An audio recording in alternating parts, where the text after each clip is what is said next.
This time, the deciding match, tiebreaker number 3, match number 3. To the top left, the Terran player who just defeated Sniper and forced him into Code A. It is CJ Entus Bbyong. What are you going to do, Bbyong? That's what we're about to find out. mech or double barracks. This is the strategy that or the two strategies that he showed so far. Bottom right starts his opponent. For SKT1, we have in blue SK Telecom T1 Su. Not facing a proxy this game. Yeah, not in this game. He's probably gonna send out a drone scout. I would be surprised to not see one. See you at Gangnam Studio. This is the last game in Wings of Liberty here at the GSL. Code A and up and downs. We will have the Code S final, of course, also in Wings of Liberty. But it's definitely going to be the last game to ever be played in the studio here in Mokdong. Tomorrow the studio starts moving to Gangnam. It's the end of an era. It is. We have had so many awesome games in this studio, and for me, this is basically where my commentating career took off.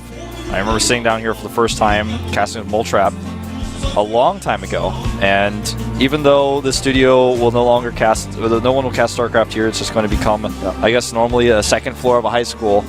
It's not really the place where my casting career started. That was like 10 years ago, but I feel it's at least where my English casting career started.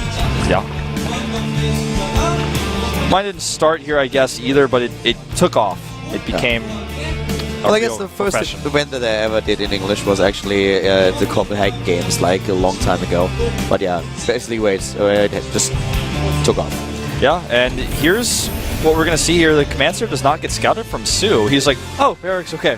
All right, I was scared for a second. He's just happy to see the barracks in the main base and not at the bottom right somewhere hidden in his own main base even. Su has faced so many proxies today that he's already scared to just send out another drone. The early game is like frightening to him. I would love to see Bbyong sort of big bunker at the natural. I wonder how panicky Su would become at that moment. This game decides it all, so yeah. There's no more question. This is these two players' last chance. Literally. There won't be another tiebreaker. There won't be another weird situation. This is it. This is the last game.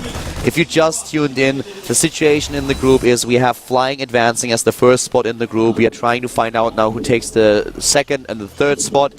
And this game determines it all. This is the third tiebreaker already. Sniper has lost twice. Su and Bbyong, they are both looking at this tiebreaker at this third match with one victory under their belt. This game is going to decide who takes the last Code S spot. It certainly is. Double CC. And double gas. Double gas. He is just going to be playing a really macro game. Yep. I think we're going to see mech again. It's what he has shown us several times. He really likes mech play. This is what he is very confident in his ability to make mech play work. It's good for the map. Yeah, on the other hand, you have to keep one thing in mind. These players have been sitting here for hours now, the three of them. And this is the same matchup all over again, all the time. Both Zergs had to play against Bbyong. So Bbyong was observed by Su every time he faced Sniper. And Su saw those mech plays. He faced the mech strategies. So he knows what exactly Bbyong is going to do here. And he will therefore make sure that he scouts exactly what's going on so that he's not surprised. This is going to be a match that, you know, it's funny because Bbyong has shown mech play so often that you'd think that Su now is feeling a little bit more comfortable dealing with it. As a result, Bbyong could do something completely different. He's not adding the second factory. That's completely true, and this is exactly the reason why Su should make sure that he is able to scout, and he has already overlords in positions everywhere. Bbyong was trying to hunt them down. He sent Marines out, attack team of Marines, trying to find overlords on the map. Oh, he has 7 drones in here by mistake. He was not able to pull it off, and yes, this is actually like a total mistake. It's like the same thing as losing 4 harvesters. How? Temporarily. I actually don't think that he realized this at all. I'm going to keep it highlighted. That has already been going on for quite some time. Yeah. It puts him at a harvester count really of about 34 versus 32. Bbyong has not... Oh, he's going into multiple barracks here. I was going to say he has not shown any regular Terran versus Zerg play. He's only shown those timing attacks on Icarus and then otherwise mech. Yeah. And I cannot believe that he is not realizing what's happening here. Still He doesn't still know. has 7 harvesters in his 1 extractor, and this really affects him, especially this early in the game, when you are suddenly down 4 harvesters and you don't even realize it. This is taking up 4 supply and doesn't give you anything. I don't think he will ever realize it. This has been going on for more than 2 minutes now, Wolf. He has no clue and he's not going to see it. You know, the funny thing is actually that with a new patch, if you look at it, there is a highlight workers 7 of 3. It's not, you don't even have to click on it anymore. You see it right away. No, I think it's possible you might have turned the setting off, but that would be weird too. No, I don't think so. This is one of the things that you just leave on. That's only like what people who post in the StarCraft 2 forum on Team Liquid think that you should turn off, but otherwise, I don't think anyone would ever turn it off. And those people who post that don't even turn it off either. They just say they do because they think they're better than everyone else. I turned it off. I don't also mono mine at the beginning because it takes away the skill of myself. +1/+1 has now been started by Bbyong. We also have the stim upgrade on the way, and Su goes into roaches. He really loves roaches. This is one of those roach players that loves to stick with his unit composition. And in this game, it's going to be working so much better than in the other matches that he played against Bbyong, where we had Icarus being the map and a huge bioforce for Bbyong. These aliens are going to be easily shut down by the roaches. Is Su really going into roaches heavily because he thinks that Bbyong is going to just go mech by default without scouting? Now he sees in the main base with an overseer. You guys didn't see it on screen, but he sees the E-base and he sees the barracks, so he knows it's not going to be a mech play. But at the beginning, those roaches will help him, and he can use them to put pressure onto his opponent. Yeah. So he might have tried to blind counter a mech strategy. And think about what would have happened here if he actually tried to go into mech. Then he would have immediately lost everything. He could have just fallen victim to a roach push when he was weak in tanks. He could still go for that push. We've seen players hit this against Bio. There's not a lot of force out. He doesn't have combat shields yet, for example. It's just now being started. This could work. And in fact, if he meets him on the map, They are 1-1 passing upgrades each for both other players. like cats in the night. yeah, black cats even. Yeah. Well, the roaches could actually just bust up the ramp, and this is what he's going to do. Yeah, he's losing some of his roaches here. Roaches bust up the ramp. This is going to become a pretty crazy game. This decides who gets Code S. This decides who gets the Code S spot and who gets the 3rd place, who gets to be the first loser. Here we have Su being supply blocked, but the same is true for Bbyong.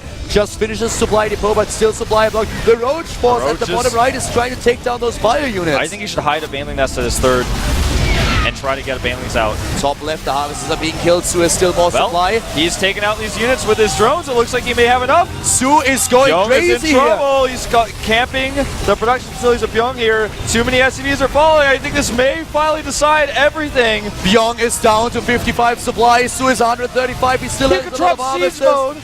Siege mode is 1 second away. Blocked with Contaminate. Yeah, he contaminates it 1 second away from finishing. I don't know if it would matter though. Well, he doesn't have a single siege tank on the map, so it doesn't matter, but it's still nice. And we have now 140 supply against 29. Bbyong knows it. It is over. GG. Su is in Code S. Su takes the game. He is in Code S after a 3rd tiebreaker. He finally did it. He's shaking his head. He's like, finally, this is over. It's over, and it's also over for Bbyong. Yeah. Oh, wow.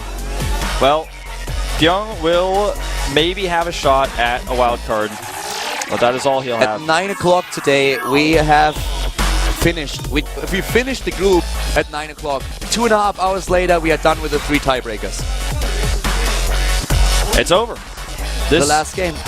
This is the end, and this is our last match in the GOMTV studio here in Bbyong.